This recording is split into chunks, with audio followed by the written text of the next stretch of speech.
وما أرسلنا من قبلك إلا رجالا نوحي إليهم فاسألوا أهل الذكر إن كنتم لا تعلمون۔ میرے حبیب، آپ سے پہلے ہم نے جتنے رسول بھیجے وہ مرد ہی ہوتے تھے جن کی طرف ہم وحی کرتے تھے، لہذا اگر تم خود نہیں جانتے تو اہل علم سے پوچھ لو۔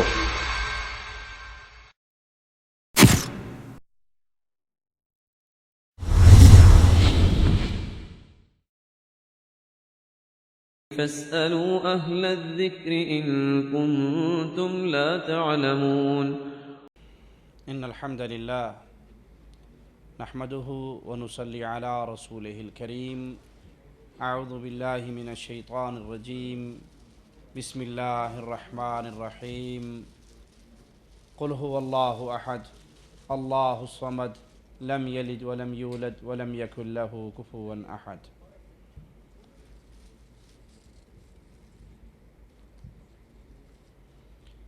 سائل کہتا ہے کہ قرآن و حدیث ایک ہونے کے باوجود ہم سب مسلمان فرقوں میں کیوں بٹ گئے ہیں؟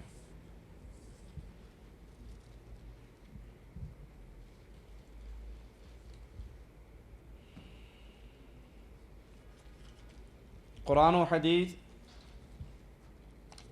امت کو جوڑنے کے لیے آیا، امت کو اکٹھا کرنے کے لیے آیا، اور جو قرآن و حدیث کو ویسے تسلیم کرے جیسے نبی کریم صلی اللہ علیہ وسلم کے صحابہ کرام نے تسلیم کیا، وہ کبھی دو نہیں ہو سکتے،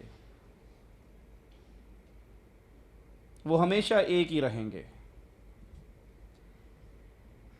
قرآن اور حدیث کے درمیان اختلاف کی دعوت نہیں ہے بلکہ اتفاق کی دعوت ہے۔ مسلمان قرآن و حدیث کے آ جانے کے بعد پھر گروہوں میں کیوں تقسیم ہو گئے، پھر پارٹیاں کیوں بنا لی، اس کو سمجھانے کے لیے ایک مثال دیتا ہوں۔ دھوپ کی اینکیں ہوتی ہیں نا، دھوپ کے لیے چشمہ جو لگایا جاتا ہے وہ کئی رنگ کا ہوتا ہے۔ سبز رنگ کا لگا لو تو ہر چیز سبز نظر آئے گی، بلیک لگا لو تو ہر چیز بلیک نظر آئے گی، اور اگر آپ عام سادہ سفید شیشے لگا لو تو پھر آپ کو جو چیز ہوگی وہ اوریجنل نظر آئے گی۔ قرآن و حدیث پر چلنے والے کب ایک ہو سکتے ہیں؟ جب قرآن و حدیث کو اوریجنل اصلی شکل میں لیا جائے تو کبھی امت نہیں ٹوٹے گی، کبھی گروہ نہیں بنیں گے۔ مصیبت یہ ہے لوگ نام تو قرآن و حدیث کا لیتے ہیں، پھر اپنے بنائے ہوئے، اپنے تراشے ہوئے، اپنے گھڑے ہوئے، اپنے خود ساختہ بزرگوں کی رائے کو اس میں شامل کر لیتے ہیں، اور قرآن و حدیث کو پڑھنے کے لیے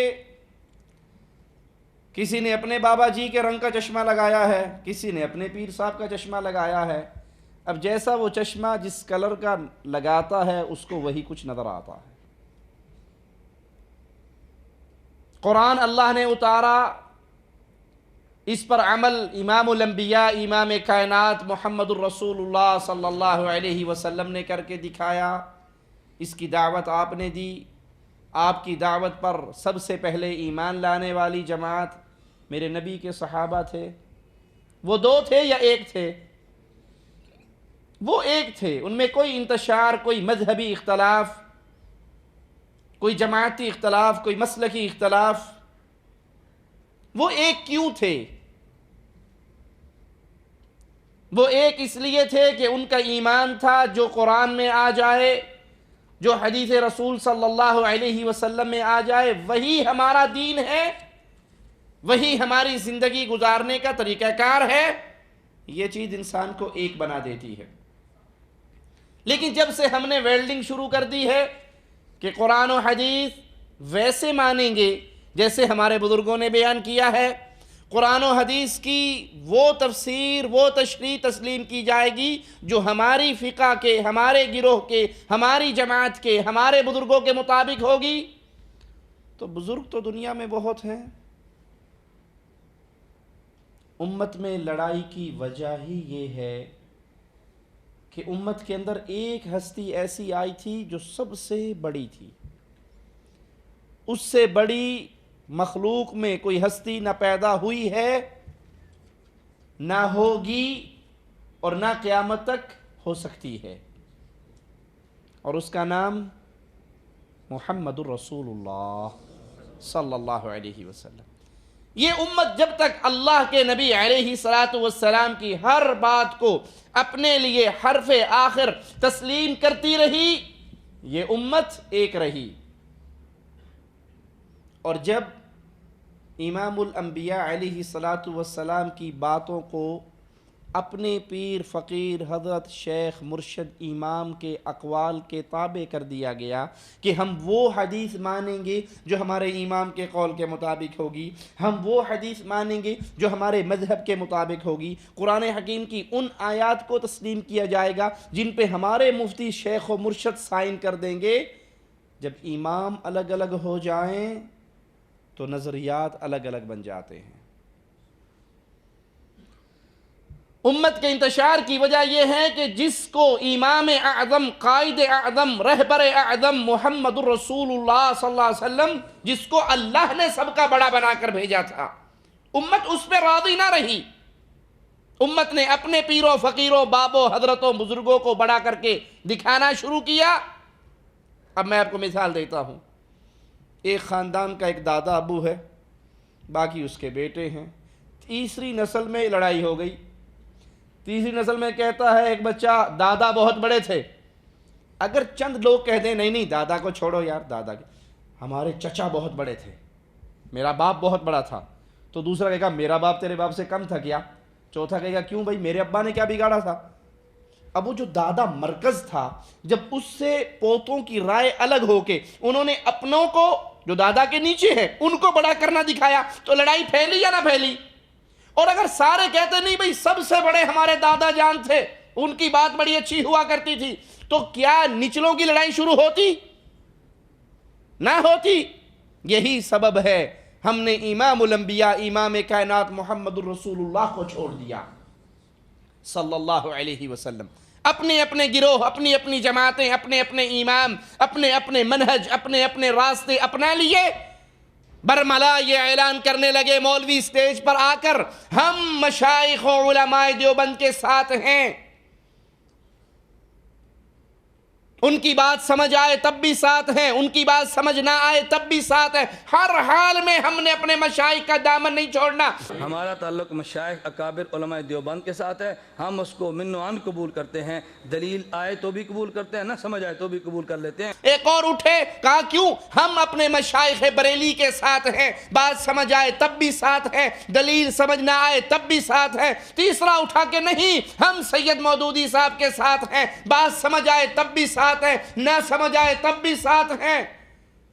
یہ فرقہ، یہ فتنہ، یہ آگ، یہ مصیبت پھیلتی گئی، اس نے اپنے کو بڑا بنایا، اس نے اپنے کو بڑا بنایا، اس نے اپنے کو بڑا بنایا۔ اور اگر یہ کہا جاتا بھئی سب کا احترام کرو، سب کی عزت کرو، سب کا ادب کرو، سب سے محبت کرو، لیکن محمد کے بعد صلی اللہ علیہ وسلم، تو انتشار و اختلاف باقی نہ رہتا۔ قرآن وہی ہے جو امام کائنات پہ نازل ہوا تھا، حدیث وہی ہے جو امام کائنات نے ارشاد فرمائی تھی۔ صحابہ کا منہج ان دو چیزوں کو ماننے کا ہے۔ جب تک میں اور آپ اور امت اسلام ان دو بنیادی باتوں پر راضی نہیں ہوگی، ایک نہیں ہو سکتی۔ اور یاد کر لیجئے، امام کائنات محمد کریم صلی اللہ علیہ وسلم وہ ہستی ہے، وہ ذات ہے کہ اس کے علاوہ کسی اور پہ امت ایک ہو ہی نہیں سکتی۔ کسی ایک پر امت اکٹھی نہیں ہو سکتی، نہ چاروں پر اکٹھی ہو سکتی، نہ 12 پر اکٹھی ہو سکتی، نہ 4 خلفاء پہ امت اکٹھی ہو سکتی، وہاں بھی کلمہ پڑھنے والے، کلمے کی طرف نسبت کرنے والے، کوئی حضرت علی سے اختلاف کرے گا، کوئی عثمان سے کرے گا، حضرت علی سے اختلاف کریں گے نا خارجی، حضرت عثمان سے اختلاف کریں گے بلوائی، ابو بکر عمر سے اختلاف کریں گے رافضی، ان کے قائد جو کچھ بھی ہیں، نسبت تو ابھی اسلام کی طرف باقی ہے، ان کی نسبت تو اسلام کی طرف کرتے ہیں، کلمہ تو اسلام کا پڑھتے ہیں۔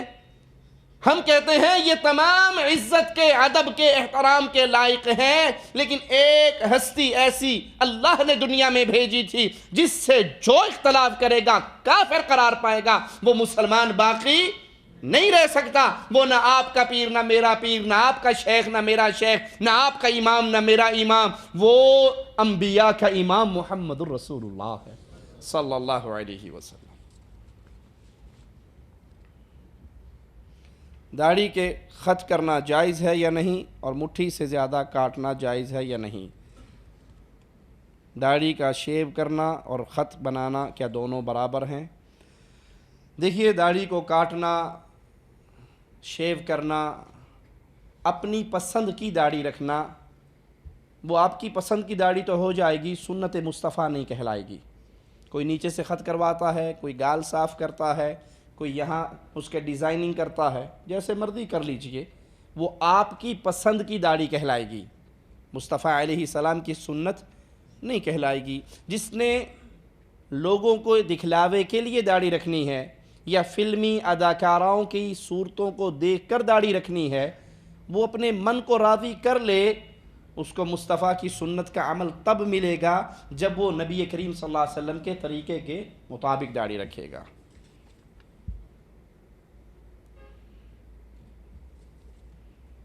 کیا ہندو کے ساتھ بیٹھ کر ایک پلیٹ میں کھانا کھانا جائز ہے؟ اس کے ساتھ کھانا کھانا، اچھا تعلق رکھنا، تحفے تحائف دینا، اس نیت کے ساتھ کہ میں اس کو اپنے قریب کروں گا، میں اس کو اسلام کی دعوت دوں گا، میں اس کو کفر کی وادی سے نکال کر اسلام کی وادی میں لانے کی کوشش کروں گا، تو اس کھانے پر، اس مجلس پر، اس ہدیے پر، اس ملاقات پہ اللہ آپ کو اجر عطا فرمائے گا۔ کفار سے، اہل شرک سے دوستیاں کیجئے، محبتیں کیجئے، پیار کیجئے، ہدیے دیں، تعلق بنائیں، اور ان تک اسلام کی دعوت کو پہنچانے کے لیے یہ سارا کام کریں، تو آپ کے ہر عمل کے بدلے اللہ آپ کو ثواب دے گا۔ ہاں، جو کفار کا مذہبی تہوار ہے، اس مذہبی تہوار میں شرکت کرنا، مذہبی تہوار کے کھانے کھانا، کرسمس ڈے کے اندر، ہولی کے اندر، دیوالی کے اندر، اور کسی مذہبی تہوار کے اندر شریک ہونا اہل ایمان کے لیے جائز نہیں ہے۔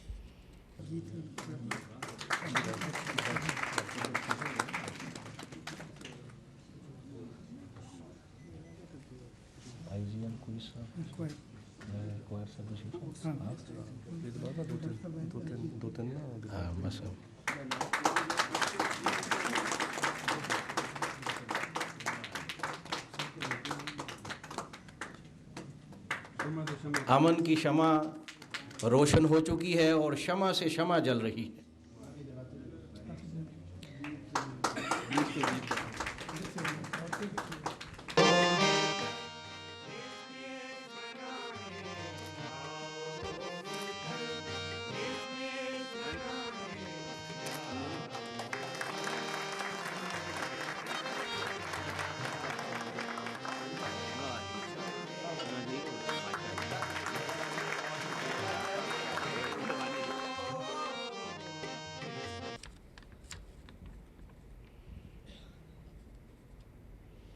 نماز ختم ہونے کے بعد پیچھے نماز پڑھنے والوں کے ساتھ کوئی نیا نمازی آ کر نماز ادا کرے تو یا کسی حدیث سے ثابت ہے؟ ایسی کوئی حدیث ہمارے علم میں نہیں کہ سلام پھیرنے کے بعد اب اس کی ایک رکعت باقی رہتی ہے اور پیچھے سے آئے اور اس کو ہاتھ لگائے اور اس کے ساتھ مقتدی بن کے اور وہ امام بن جائے۔